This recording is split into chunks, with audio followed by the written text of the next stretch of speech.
नमस्कार साथियों, साप्ताहिक सलाह में आप सभी का हार्दिक स्वागत है। साथियों, पिछले सप्ताह इंदौर और कई जिलों में सोयाबीन की फसल पे एंथ्रेक्नोज नामक बीमारी का प्रकोप देखा गया है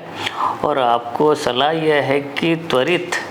इस रोग के नियंत्रण हेतु स्क्रीन पे दिए गए फफूंदनाशक है उनका अपने खेत में फसल पे छिड़काव कर ले। साथियों, इसके साथ साथ कुछ क्षेत्रों में सोयाबीन की फसल में पीली मोज़ेक की जो वायरस वाली बीमारी होती है उसका भी प्रकोप देखा जा रहा है और इसके नियंत्रण के लिए आपको सलाह है कि अपने खेत में पीली चिपचिपी पट्टियाँ भी लगाएं और नियंत्रण के लिए जो उपयुक्त रसायनों के जो नाम है इस समय पे आपको स्क्रीन पे दिए जा रहे हैं, इनमें से कोई एक लेके अपने फसल पे छिड़काव कर ले। अगर इन दवाइयों का छिड़काव करते तो सफ़ेद मच्छर के साथ साथ या पीली मोज़ेक की बीमारी के नियंत्रण के साथ साथ तना मक्खी का जो कीट है उसका भी नियंत्रण अपने आप हो जाएगा। साथियों, ये समय है सोयाबीन की फसल पे चक्रभृंग जो कीड़ा है, जो कि सबसे खतरनाक कीड़ा माना जाता है, उसका भी प्रकोप प्रारंभ हो गया है और इसके नियंत्रण के लिए उपयुक्त दवाइयों के नाम इसके आपके स्क्रीन पे दिए जा रहे हैं। इनमें से कोई एक लेके आप अपनी फसल पे छिड़काव कर लें और उसके साथ साथ सबसे पहले तो ये करें कि इसका नियंत्रण प्रारंभिक अवस्था में बहुत ही आसान है और जो ग्रसित पौधे शुरुआत में कम पौधे रहते हैं ऐसे पौधों को अपने खेत से उखाड़ के बाहर कर दें और साथ ही साथ नियंत्रण के लिए इनमें से कोई दवाई का छिड़काव कर लें। साथियों, पिछले सप्ताह भी हमने बताया था मध्य प्रदेश और राजस्थान के कुछ क्षेत्रों में जो बिहार हेयरी कैटरपिलर है उसका प्रकोप अभी भी चल रहा है और उसके नियंत्रण के लिए इनमें से कोई एक दवा लेके अपने खेत पे छिड़काव कर ले। साथियों, यहाँ पे आपकी फसल 15 से 20 दिन की हो गई है तो पत्ती खाने वाले कीड़ों के नियंत्रण के लिए ये उपयुक्त समय अपनी फसल पे क्लोरेंट्रानिलिप्रोल नामक जो कीटनाशक है उसका छिड़काव करते हैं और ऐसा करने से आप अगले 1 महीने तक पत्ती खाने वाले कीड़ों से अपनी फसल की सुरक्षा कर सकते हैं। इसके साथ साथ कुछ क्षेत्र में केवल अगर तना मक्खी का प्रकोप है तो उसके नियंत्रण के लिए जो कॉम्बिनेशन दवाई है इस समय पे आपको स्क्रीन पे दी जा रही, उनमें से किसी एक का लेके अपने फसल पे छिड़काव कर ले। जहाँ पे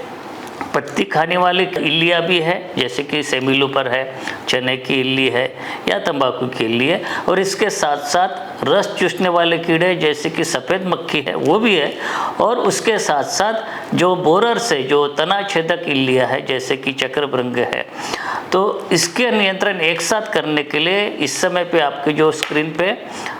जो कॉम्बिनेशन दवाई दी जा रही है इनमें से कोई एक लेके इन तीनों प्रकार के कीड़ों का एक साथ नियंत्रण आप कर सकते हैं। साथियों, अपनी सोयाबीन की फसल को 50 से 60 दिन तक खरपतवार मुक्त रखना अत्यंत आवश्यक होता है और ये काम आप कर सकते हैं 3 प्रकार की विधियों से, हाथ से निंदाई या डोरा कुल्पा का प्रयोग या खरपतवार नाशक का उपयोग।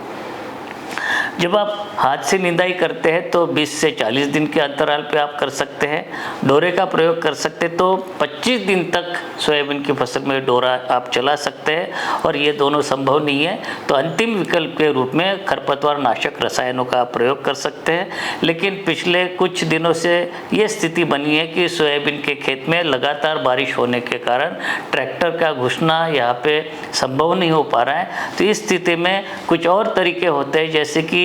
आप इस समय पे देख रहे जो ट्रैक्टर से जो लंबी पाइप रहती है जेट के माध्यम से आप अपने खेत में घुस के कुछ लेबर लगा के अपनी फसल में रसायनों का प्रयोग आप कर सकते हैं। साथियों, ऐसे जो कृषक है जिन्होंने अपनी फसल में बोवनी से पहले वाली या बोवनी के तुरंत बाद उपयोगी दवाई का छिड़काव नहीं किया है तो अपने खेत पे डोरा चला लें, और जहाँ पे आपकी 15 से 20 दिन की फसल हुई है और इनमें से कोई नहीं किया तो खरपतवार नाशक रसायनों का भी, जो कि इस समय पे आपको स्क्रीन पे दी जा रही है, खड़ी फसल में उपयोगी खरपतवार नाशक, उसका आप प्रयोग कर सकते हैं। इसके साथ साथ साथियों, कई किसान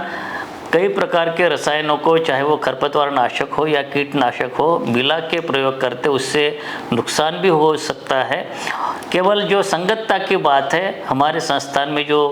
प्रयोग किए गए उसमें 3 कीटनाशक जो कि इस समय पे आपको स्क्रीन पे दिखाई दे रहे हैं और 2 खरपतवार नाशक, इनकी संगतता पाई गई है। इसके अलावा और कोई विकल्प नहीं है जो कि हम आपको अनुशंसा दे पाए। साथियों, अब कुछ सामान्य सलाह की बात करते हैं। सबसे पहले देखें कि हमें क्या करना चाहिए।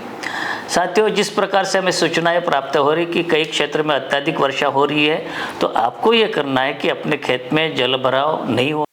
उसके लिए जो अतिरिक्त जल के निकास की व्यवस्था करें। आपको ये भी देखना है कि जिस प्रकार से आपकी फसल की स्थिति है, आपको सही समय पे कीटों के नियंत्रण के लिए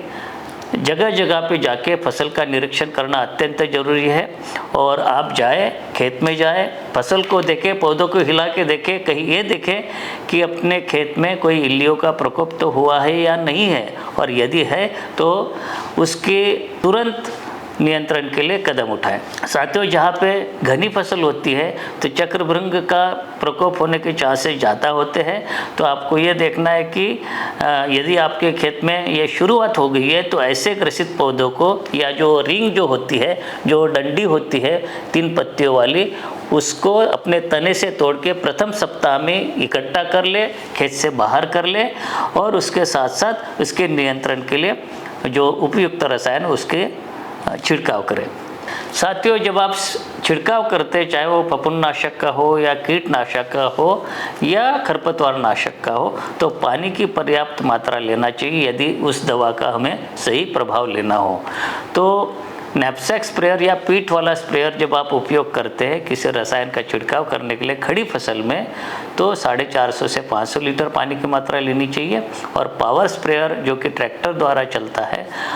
उसका प्रयोग करते हैं तो 125 लीटर पानी की मात्रा आप ले सकते हैं। जब आप खरपतवार नाशक के लिए जो प्रयोग करते हैं, जो नोज़ल आता है छिड़काव करने के लिए वो अलग आता है, जिसको कि फ्लैट फैन या फ्लड जेट नोज़ल कहते हैं। और कीटनाशक का स्प्रे करने के लिए जो नोज़ल होता है वो कोन नोज़ल कहते हैं। तो इसका आप ध्यान रखें।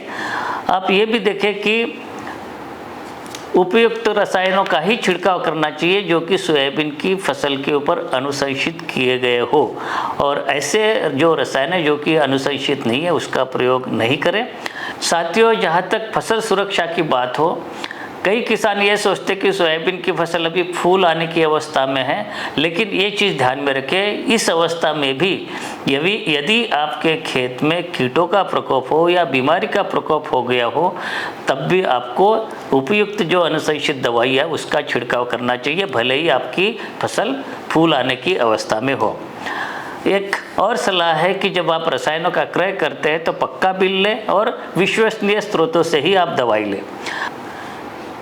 साथियों, क्या नहीं करना चाहिए, तो इसके बारे में हम यही कहेंगे कि ऐसे रसायन जिनका भारत सरकार के केंद्रीय कीटनाशक बोर्ड द्वारा लेबल क्लेम नहीं है सोयाबीन फसल के लिए, ऐसे रसायनों का छिड़काव सोयाबीन की फसल पे कदापि नहीं करें। और इसी प्रकार कुछ लोग रसायनों का मिश्रित उपयोग करते हैं जो कि अनुशंसित नहीं है। तो जिनकी पूर्व अनुभव नहीं है या जिनका मिलाकर प्रयोग अनुशंसित नहीं है, संयोजन नहीं है, ऐसे रसायनों का प्रयोग अपनी फसल पे नहीं करना चाहिए। साथियों, कुछ सुरक्षात्मक उपाय भी हम अपना सकते हैं कि जैसे कि अपनी फसल में जो पीली मोज़ेक की वायरस से अपनी सुरक्षा करने के लिए पीली चिपचिपी पट्टियाँ लगाएं। साथ ही साथ अपने खेत में जगह जगह पे पक्षियों के बैठने की व्यवस्था करें। उसके लिए जो चित्र में दिए जा रहे टी आकार के कुछ जो स्ट्रक्चर बनाए जिससे कि पक्षी वहाँ पे आके बैठ सकें और इल्लियों को खा सकें। कुछ और उपाय है कि जो इल्ली है विशेष रूप से, उसमें कुछ इल्लियों के लिए फेरोमोन ट्रैप्स मार्केट में उपलब्ध है, उसका भी आप अपने खेत में लगा सकते हैं। और साथियों, कुछ जैविक कीटनाशक भी है जिसका हम अपने खेत में सोयाबीन फसल में कीटों के सुरक्षा हेतु प्रयोग कर सकते हैं, जैसे कि बैसिलस थुरिंजेंसिस है या बिवेरिया बैसियाना। तो साथियों, ये थी इस सप्ताह की साप्ताहिक सलाह। मिलते हैं अगले सप्ताह, तब तक के लिए आगे दीजिए। नमस्कार।